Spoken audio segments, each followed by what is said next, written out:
Hi, this is Roger Green, host of the Surfing the NASH Tsunami podcast. This weekend, we are offering 4 conversations and a full extra-sode from Season 3, Episode 14, our discussion on complex ballooned hepatocytes, the errors they cause in drug assessment, and how AI-assisted technologies can improve analysis. This conversation starts with observations from the panelists about what they take away from the discussion. The first part addresses the question of how many slide samples to take, with the upshot being that the right idea is to use a constant number that will provide a reasonable set of ballooned cells to find and analyze. We moved on to closing thoughts on this main episode, and there were 3 major takeaways. To shift the analytic variable from the number of ballooned hepatocytes to the total volume of ballooned hepatocyte cells, to integrate AI-assisted analysis as quickly as possible, and, as a general concept, to improve the consistency of data quantification so that interpretive variability shrinks, and we can size and stratify samples for studies correctly based solely on statistical error considerations. With this, the panelists changed and we shifted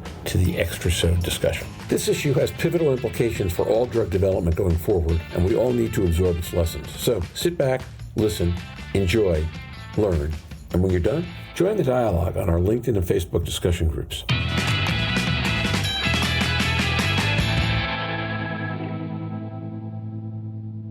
So, Quentin, I thought that last comment of yours was really to the point. If you go back to my last comment, that what we're trying to do is we're trying to capture visual data in a limited number of measures that focus on very specific phenomena within it. So it's not surprising to me that the first thing that happens when you put this in front of a computer is the computer says, okay, this is a holistic assessment. How do we start to assess more holistically before we get down to the specific thing that we're looking for? And that does feel like, as Stephen pointed out in his training, that does feel like how the human mind works. We're kind of getting to the end of our time for this session. Well, we have a few minutes left.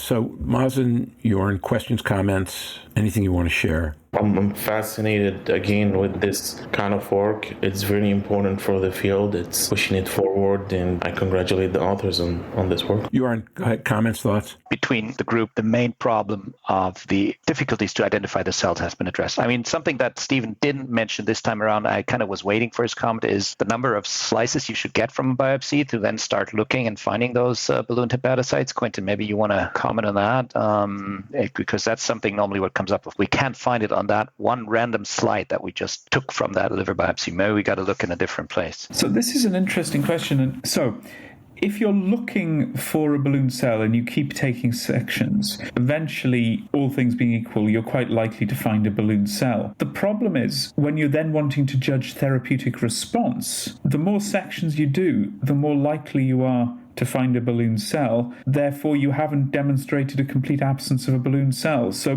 beware of what you wish for, I think, is the key thing here. And much better to take what we consider to be, and have always considered to be, a reasonable sample, whether that's 1 section or 2 sections, it doesn't really matter, and assess it in a very stable, very standardized way, because then you've got the headroom to show increase or reduction later on when you do the end of treatment biopsy. So that's my take on it. Yeah, so Quentin, if you increase the sample, even if you're looking for something rare, and this is, again, from a completely naive perspective, you should increase the potential for variability as well. That doesn't overcome the problems we're talking about. So I get the point that goes, if you go hunting for slides until you find one with a balloon hepatocyte, that's not likely to be a solution. But Stephen's answer has been 3 as the number to focus in on. It actually is one of the thoughts behind my question about how many can you find on an average slide, appreciating there is no average slide. But the idea being that you need a common number and that 1 is probably suboptimal. As you rightly say, there isn't an average side, there isn't a clear answer. What we've identified is that there was huge variation on any one given slide in terms of the number of balloon cells. So, for example, slide 5, which was the one that every pathologist considered to have the most balloon cells, the number of balloon cells ranged anywhere up to about, I think it was about 225 down to about 45, depending on which pathologist was looking at that one image. So that gives you an idea of the variation you're dealing with here, Roger. Yeah, difficult to manage a number. Other questions, comments from anybody, and then I want to go to a wrap-up question on this session, and then we'll move on to the second half of the conversation. I was only just going to comment on what Stephen was saying earlier, and if we're going to look at samples from patients who donate these samples. We need to be using more tissue if necessary to get the best value out of the tissues. And if that helps a pathologist get the right patient into the right trial or actually exclude them on the best information, then we should be able to use more tissue if it's felt to be necessary, because these are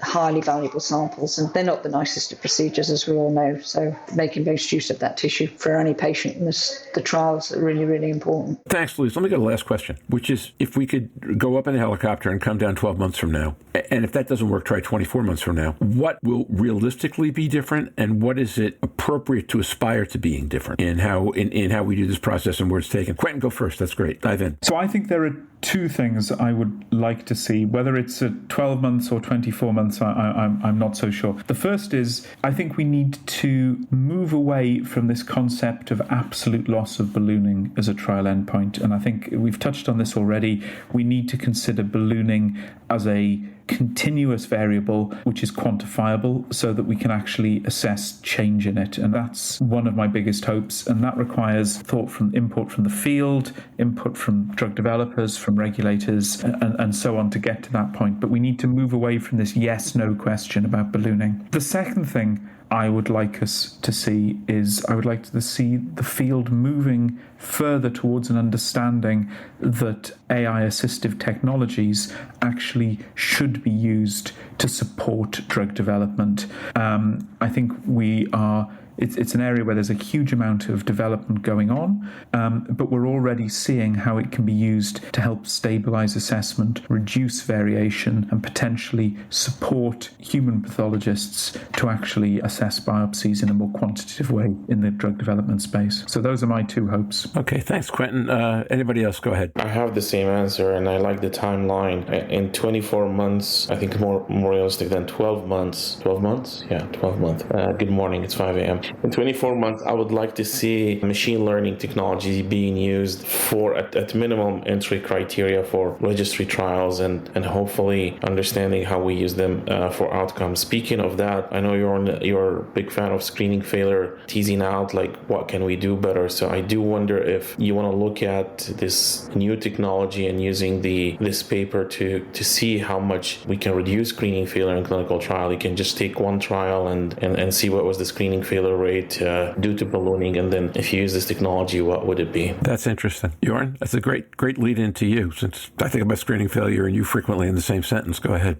Screen failure is obviously of concern, and for good reasons we use histology to qualify patients for clinical trials for the use of a drug where we do not have certainty that the benefit for the patient is there. So I think there's clear room, and that's why I think in 12 to 24 months we're still going to use histology. Maybe we're going to change the endpoint, and looping back to what Quentin says, we're over asking the changes on liver histology and expect them to be predictive of the future. I think we'll see different endpoints being explored. We'll still use histology, having patients going into trials, potentially then AI supported with a, let's say, promille area of ballooning on the biopsy or something like that to quantify it, and then look at something different at the end of it. Thanks, Jorn. Louise? I think the guys have summed it up very well. It's their area of expertise. I suppose if I look at 24 months, maybe the 2 years, Intercept, I believe, are reviewing all of their biopsy samples in relation to some of this information from their study. So they might have that data out, and that will be interesting to see that comparison. But no, I just think we need to be progressing. We've got technology for a reason. It can augment the processes that we've got. And I think if it improves the patient care, the outcome, and the productivity of these studies, then it should be used to best support the histopathology teams. Thanks all of you. I think if you've been listening to the few comments I've made during this discussion, my answer shouldn't surprise anybody. I'd like to take the emphasis off if you think about semi-quantitative as a word in 24-point type, the reality of where the error has lied historically is that semi has probably been at about 90-point type, and quantitative has probably been in about 8-point type, although we treat quantitative as the only thing that matters. Since quantitative is what matters, I'd like to see if we can change the type sizes, right? Through use of, basically through use of AI-aided histopathology, in and of itself, that should shrink semi and increase quantitative. And then if we do that without bias towards what are we measuring for, I think the example we're talking about this morning, which is don't count balloon hepatocytes, look at volume or some other measure, is a good example of that. Then we can shrink it further. To do any of that, though, you need data, really solid data. So in some ways, to me, the most exciting thing about this conversation is any increased acceptance of AI guidance in this role will automatically shrink semi and increase quantitative, thereby allowing us to, in a more opinion-agnostic way, figure out where error lies and what we can do to improve it. And Quentin, to that end, I commend you and Beth and everybody who was on this project, because between this and the Davison paper, when I came into this field 3 years ago, I was astonished at how little was known and the degree to which people were looking at measures that were really sloppy and treating them like the only thing that mattered. The Davison paper, this work, and a couple of other things have started to really clean that up. And a lot of what's been done in omics, net result being we know a lot more about what we're looking for and are now starting to figure out the smartest ways to figure out if we're getting there. So I don't know if that's 12 or 24 months, but I think that's really exciting. And now, back to Roger. This conversation is sponsored by HistoIndex, the world's leading specialist in stain-free AI digital pathology solutions for NASH clinical trials. Join HistoIndex for its complimentary webinar, Deciphering NASH, Fibrosis Dynamics in Cirrhotic Patients and Insights into Balloon Hepatocytes Using AI. That's a mouthful. At 11 a.m. Eastern Daylight Time on Tuesday, March 23rd. For more information about that podcast, visit the Season 3, Episode 14 or HistoIndex sponsor pages on the Surfing NASH website. We hope you've enjoyed this recording. If you have any questions or comments about the content of this conversation or the entire episode, please send an email to questions@surfingnash.com. We'll be back next week with a review of high points from the NASH Connect and Liver Connect meetings. Until then, stay safe, surf on, see you on the podcast. Bye-bye now.